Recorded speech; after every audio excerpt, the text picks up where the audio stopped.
Harut और Marut कौन थे, बाबुल का कुआं कहाँ है और हारूत और मारूत का जादू किस तरह का था। ये वो पुरअसरार सवालात हैं जिनके जवाब तो बहुत हैं और लिखने वालों ने भी बहुत कुछ लिखा है, लेकिन उन किस्से कहानियों में हकीकत को तलाश करना गहरे समुंदर से मोतियां निकालने के बराबर है। हारूत और मारूत के मुताल्लिक बुनियादी तौर पर दो तरह की रवायतें मिलती हैं, एक वो जो कुरान और हदीस और ताबईन के अक़वाल में मौजूद है और दूसरी वो जो तौरेत और इंजील और इसराइली रिवायतों में आती है, जबकि उन इसराइली रिवायतों को बेशतर उलमा और मुवर्रिखीन ने तायद की है। इस वीडियो में हम उन दोनों तरह की रिवायतों और वाक़यात को मुकम्मल पेश करेंगे।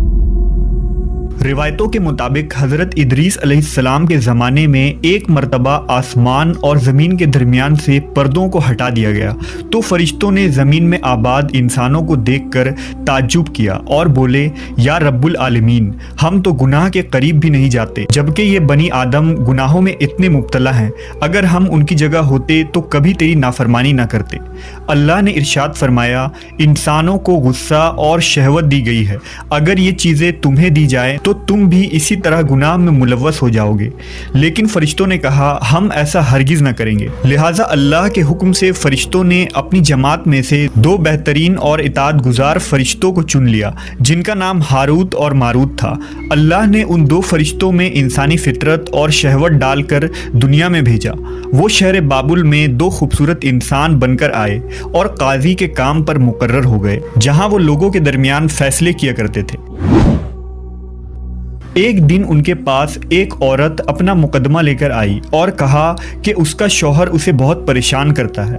हारूत और मारूत ने जब उस औरत को देखा तो वो उसकी खूबसूरती और हुस्न से मरऊब हो गए और उस पर आशिक हो गए। उन्होंने उस औरत से जिना की ख्वाहिश की तो औरत ने उनसे कहा, तुम्हारी ये ख्वाहिश मैं तभी पूरी करूंगी जब तुम बुत की पूजा करो, शराब पियो या मेरे खाविंद को कत्ल कर दो।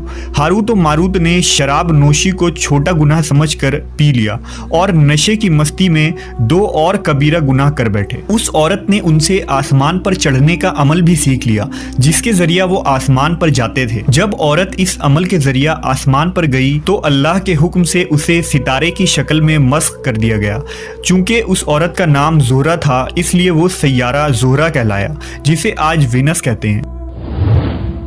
इस गुनाह की वजह से हारूत और मारूत खुद वो इसमें आज़म भूल गए जिसे पढ़कर वो आसमान पर जाते थे और बतौर सज़ा उन्हें बाबुल के एक कुएं में उल्टा लटका दिया गया, जहां वो ता क़यामत यूं ही कैद रहेंगे। ये एक इसराइली रवायत है जिसे इमाम इब्न कसीर और फ़खरुद्दीन राज़ी जैसे मुफस्सरीन अफसाना और मन घड़त कहानी करार देकर सख्ती से रद्द कर देते हैं। वहीं इमाम सयूती जैसे उलमा इस रिवायत को मुस्तनद मानते हैं।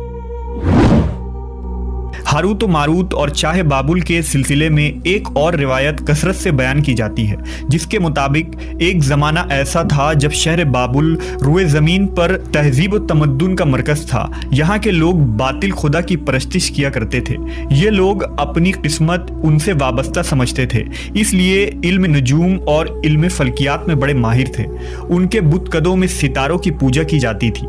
ये लोग जादू, तंत्र मंत्र, सिफली को बहुत अहमियत देते और इस इल्म के जरिया मुआशरे में खूब फसाद फैलाते थे। ये लोग तिलिस्म, जादू, तंत्र मंत्र में बहुत आगे बढ़ गए। उनमें बड़े बड़े जादूगर मौजूद थे।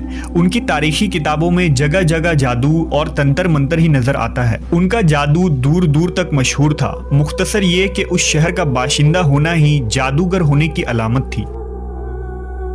जब हज़रत सुलेमान अलैहिस्सलाम की हुकूमत आई तो आपने उन लोगों को इस शिरकिया अमल से रोका और उनकी सहर और जादू की किताबों को एक जगह जमा करके अपनी अजीम कुर्सी के नीचे दफन कर दिया, ताकि इस फितना अंगेज इल्म का जड़ से खात्मा हो जाए। जब सुलेमान अलैहिस्सलाम की वफ़ात हुई तो शैतान ने उन किताबों को दोबारा खोद कर निकाला और लोगों से कहा कि सुलेमान पैगम्बर नहीं था, बल्कि उन किताबों के जरिया हुकूमत किया करता था। लिहाजा हवा में उड़ना, जिन्नात पर काबू और सुलेमान अलैहिस्सलाम के गैर मामूली मुआजिज़ात दरअसल जादू और सिफली का अमल था।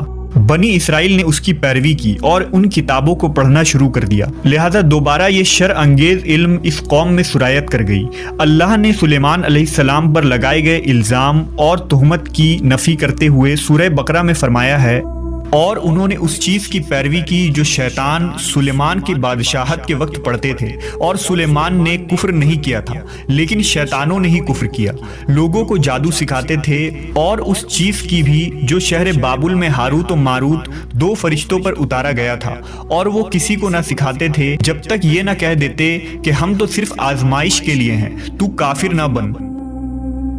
لہذا جب یہ سحر کا علم بابل میں عام ہو گیا اور لوگوں کی تکلیف اور پریشانی کا باعث بن گیا، تو اللہ نے 2 فرشتوں کو انسانی صورت میں مامور کیا کہ وہ جادو کے عوامل اور اسے باطل کرنے کا طریقہ لوگوں کو سکھائیں تاکہ وہ جادوگروں کے فساد اور شر سے محفوظ رہ سکے۔ لیکن یہ تعلیمات غلط مقصد کے لیے بھی استعمال ہو سکتی تھی۔ حالانکہ وہ فرشتے لوگوں کو تنبیہ کرتے تھے اور ان کے لیے صراحتاً کہتے تھے کہ یہ تمہارے لیے ایک طرح کی آزمائش ہے، لیکن پھر بھی وہ لوگ ایسے کاموں میں پڑ گئے جو انسانوں کے لیے ضرر اور نقصان کا باعث تھا۔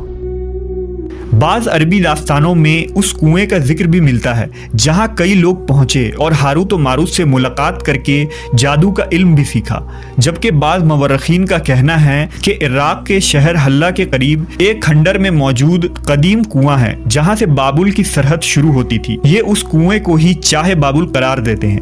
بہرحال اس واقعے سے یہ سبق ملتا ہے کہ سفلی اور جادو ایک شرکیہ عمل ہے، مگر یہ کہ اس کا استعمال فساد اور شر پسندی کے خاتمے کے لیے کیا جائے۔